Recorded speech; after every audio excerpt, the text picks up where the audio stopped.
Good evening. Welcome to Washington. I'm Brett Baer. It is a mistake so bad the Obama administration could not wait until after 5 p.m. on a Friday to tell you about it.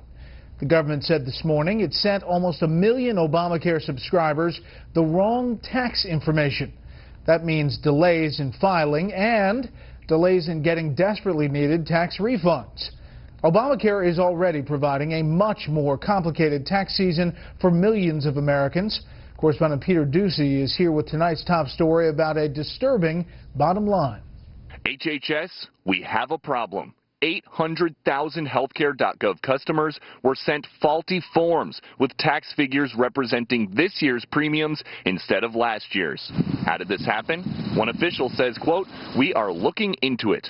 As the feds investigate, those affected now being told to wait and delay filing taxes until they receive the right numbers. Even if you fix the glitches and the mistakes, the thing is still going to be an administrative nightmare, and it's going to drive people crazy at tax time. Republicans are pouncing. Congresswoman Diane Black calling this, quote, "a classic Friday news dump." Senator John Barrasso says the administration has, quote, "added to its record of incompetence." And Congresswoman Marsha Blackburn says, quote, "surprise, surprise, the Obama administration still does not have its act together."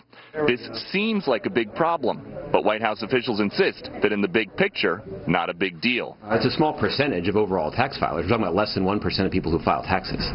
At a DNC meeting this morning, President Obama bragged about the strength of this year's enrollment statistics. We've extended the security and fundamental right to affordable, accessible health care to more than 10 million uninsured Americans.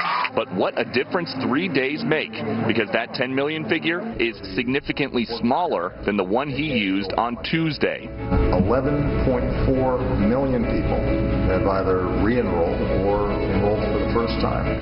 We also learned today that the February 15th deadline to enroll for coverage wasn't much of a deadline, because there will now be a 6-week-long special enrollment period in March and April, as new analysis from the Urban Institute reveals 4 in 10 uninsured Americans still don't realize that if they fail to sign up for coverage, they must pay a penalty. So this is trying to give them another shot at avoiding a penalty for the second year. It doesn't fix the penalty for the first year. These are just the latest pair of problems in the error-plagued rollout of the Affordable Care Act, and bring forward the feeling that Yogi Berra talked about, deja vu all over again. Brett? All right, more on this with the panel. Peter